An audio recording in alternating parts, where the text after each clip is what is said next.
शुरुआत आज प्रभाकर मैं आपसे करूंगा क्योंकि सबकी निगाहें इस फैसले पर टिकी हुई हैं। सबसे पहले बताएं कि फैसला कितनी देर में आने वाला है, क्योंकि सुनवाई पूरी हो चुकी है, फैसला सुरक्षित रखा गया है। और दूसरा अहम सवाल, क्या सुप्रीम कोर्ट में यह ताकत है कि इस बड़े फैसले को, जिसे बीजेपी ने सबसे बड़ा चुनावी मुद्दा बनाया है और अपने दूसरे कार्यकाल का कहा है कि यह सबसे बड़ी कामयाबी हमारी है, क्या सुप्रीम कोर्ट इस फैसले को पलट सकती है या इस पर मोहर लगेगी? क्या संभावनाएं नजर आ रही है प्रभाकर?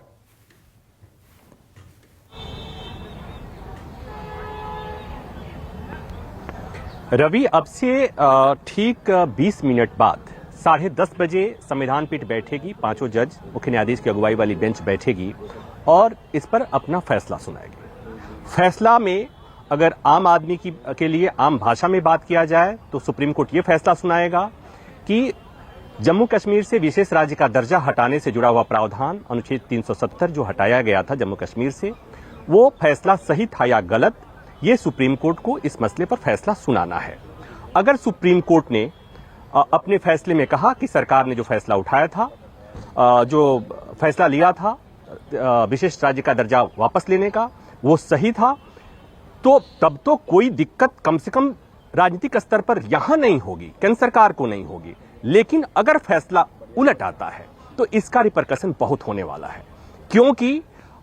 उस फैसले के बाद 5 अगस्त 2019 के बाद जम्मू कश्मीर में धरातल पर तमाम चीजें बदल गई हैं, कानूनी स्तर पे तमाम चीजें बदल गई हैं। सबको पता है, हमारे दर्शकों को भी पता है कि 370 के हटने के बाद, चूंकि वही एक प्रावधान था जिसके चलते देश के बाकी कानून जम्मू कश्मीर पर लागू नहीं होते थे, वही एक कानून था जिसके चलते देश के बाकी हिस्सों के लोग वहां जाकर जमीन जायदाद नहीं खरीद सकते थे, वहां की नौकरियों में उनको नौकरी नहीं मिलती थी। तो ये जो बातें थी, वो विशेष राज्य का दर्जा वापस होने के बाद से वहां पर भी अब आईपीसी लागू हो गया, वहां पर भी सीआरपीसी लागू हो गया। तो ये तमाम जमीन पे और ढेर सारे बदलाव हुए हैं। अब बात आती है कि सुप्रीम कोर्ट में जो बातें कही गई और जिस आधार पर उस फैसले को चुनौती दी गई, उसमें यह कहा गया कि अनुच्छेद 370 हटाया ही नहीं जा सकता था, क्योंकि जम्मू कश्मीर की संविधान सभा जो थी उसका यह फैसला था, और चूंकि संविधान सभा 1957 में भंग हो गई थी, इसलिए 370 की जो व्यवस्था थी वो स्थायी व्यवस्था हो गई थी,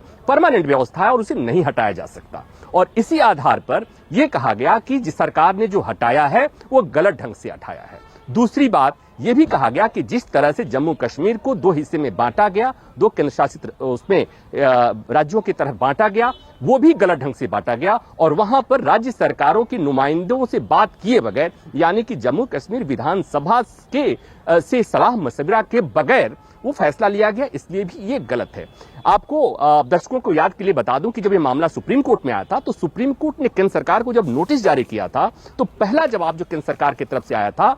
कोर्ट ने यह पूछा था कि ये जो फैसला आपने लिया है संवैधानिक है या गैर संवैधानिक, आपको क्या कहना है, जवाब दीजिए। सुप्रीम कोर्ट ने संवैधानिक मसले पर उस समय जवाब नहीं दिया था जो हलफनामा दायर हुआ था, केंद्र सरकार ने, माफ कीजिएगा, और केंद्र सरकार ने सुप्रीम कोर्ट में जो हलफनामा दिया था उसमें वो बातें गिनाई गई थी कि जम्मू कश्मीर से विशेष राज्य का दर्जा वापस लेने के बाद से जमीन पर क्या क्या बदलाव हुआ है। मसलन वहां पर आतंकवादी घटनाओं में कमी आई है, वहां पर्यटन बढ़ गया है, वहां पर पत्थरबाजी की घटनाएं कम हुई हैं, वहां पर बंद और तमाम इस तरह की चीजें, नकारात्मक चीजें हुई हैं, वो बंद हुई हैं। तब सुप्रीम कोर्ट ने कहा था कि हमें इस मसले पर सुनवाई करनी है कि जिस ढंग से 370 हटाया गया वो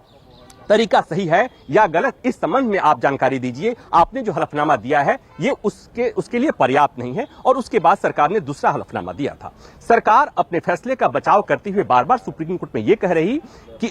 दलील दी थी सरकार की तरफ से, अटॉर्नी जनरल पेश हुए थे, सॉलिसिटर जनरल भी पेश हुए थे, हरीश साल्वे भी एक और पक्षकार की तरफ से पेश हुए थे, तमाम बड़े बड़े वकील पेश हुए थे जो इस फैसले के पक्ष में थे। और उनकी तरफ से जो बातें दी गई थी कि दरअसल संविधान सभा के भंग होने के बाद, संविधान सभा के भंग होने के बाद वहां विधानसभा का गठन हुआ और चूंकि विधानसभा वहां सत्र में नहीं थी और इसलिए वहां के संबंध में निर्णय लेने का अधिकार संसद को था, और इसलिए संसद ने वहां से 370 हटाने का जो फैसला किया वो किसी भी तरह से गलत नहीं। केंद्र सरकार की दलील ये भी कि ये इससे किसी भी तरह से संविधान के बेसिक आधारभूत ढांचा जिसको कहते हैं उसको कोई नुकसान नहीं पहुंचा है। और इस तरह से फिर उसके बाद से सुनवाई के क्रम में भी सरकार ने बार बार गिनाया कि उस फैसले के वहां से विशेष राज्य का दर्जा वापस होने से जमीन पर वहां क्या क्या बदलाव हुआ है। एक बात और कि सुप्रीम कोर्ट में सुनवाई के दौरान जो सुप्रीम कोर्ट की टिप्पणी थी, वो मुझे लगता है कि दर्शकों को भी समझना चाहिए कि सुनवाई इस मसले पर हो रही थी कि 370 हटाया गया, ये सही था या गलत। उसी दौरान सुप्रीम कोर्ट ने सरकार से पूछ लिया कि आप बताइए कि राज्य में जम्मू कश्मीर में लोकतंत्र बहाली के लिए आपके पास क्या रोड मैप है, मतलब सरकार चुनाव कब कराने जा रही है। तो मतलब ये कि बात आगे बढ़ गई। सुप्रीम कोर्ट की टिप्पणी जो थी वो ये कहती है कि ठीक है, विशेष राज्य का दर्जा आपने वापस ले लिया, लेकिन आप वहां पर चुनाव कब करा रहे हैं। सुप्रीम कोर्ट ने एक और टिप्पणी की थी, उन्होंने ये कहा था कि ये याचिकाकर्ताओं की ये दलील मानने योग्य नहीं है या नहीं माना जा सकता कि 370 को किसी भी सूरत में हटाया ही नहीं जा सकता है। सुप्रीम कोर्ट ने ये भी टिप्पणी की थी और सुप्रीम कोर्ट ने ये भी कहा था कि 370 की जो व्यवस्था थी वो अक्षुण्ण थी, ये परमानेंट थी, ये भी दलील स्वीकार नहीं। तो ये टिप्पणी जो आई, टिप्पणियों पर अगर आप ध्यान देते हैं और सुप्रीम कोर्ट की ये टिप्पणी, ये सवाल सरकार से कि वहां पर लोकतंत्र बहाली के लिए सरकार कब क्या कर रही है, ये सरकार बताए, ये बताता है कि सुप्रीम कोर्ट सुनवाई के दौरान याचिकाकर्ताओं की इस दलील से कन्विंस नहीं थी। तो अब 10:30 बजे संविधान पीठ जब बैठेगी, 5 जजों की बेंच, तब फैसला सुनाएगी और ये फैसला निश्चित तौर पर फैसला क्लियर होगा, फैसला स्पष्ट होगा। इस फैसले में कोई एम्बिग्युइटी नहीं होगी। मेरे हिसाब से फैसले में कोई मतभेद होने की गुंजाइश नहीं है, इसलिए कि जम्मू कश्मीर को लेकर ये जो फैसला होगा उसका देश पर, देश की सियासत पर बहुत मेजर इंपैक्ट होने वाला है। आपको याद होगा 2019 में 5 अगस्त को जब सरकार ने अनाउंस किया था, उसके बाद से देश और दुनिया में उस फैसले की चर्चा हुई थी। सुप्रीम कोर्ट के इस फैसले की भी चर्चा होगी। सुप्रीम कोर्ट को और जजों को इस बात का एहसास होगा, इसलिए फैसला क्लियर होगा। जो भी होगा, इधर का होगा या उधर का होगा, यहां पर तमाम पक्षकार सुप्रीम कोर्ट आए हुए हैं और उन्हें उम्मीद है कि जिस ढंग से 370 हटाया गया, सुप्रीम कोर्ट शायद उस फैसले को बदल दे। और इस तरह यहां पर तमाम पक्षकार यहां पर आए हुए हैं। लेकिन जैसा मैंने बताया कि कोर्ट की टिप्पणियां और कोर्ट के ऑब्जर्वेशन कुछ और कहते हैं। सुप्रीम कोर्ट के फैसले का हम पूर्वानुमान नहीं लगा सकते, इसलिए कि कई बार टिप्पणी कुछ और होती है, फैसला कुछ और आता है। इसलिए आपको भी, हमें भी और हमारे दर्शकों को 10:30 बजे का इंतजार करना चाहिए, जब ये देश देखेगा कि सुप्रीम कोर्ट ने क्या बिल्कुल 10:30 बजे संविधान की बेंच बैठेगी, उस पर क्या फैसला आएगा, सबकी निगाहें टिकी हुई हैं। इधर का फैसला होगा या उधर का होगा, ये देखने वाली बात होगी। संविधान की दृष्टि से हमने प्रभाकर से समझ लिया है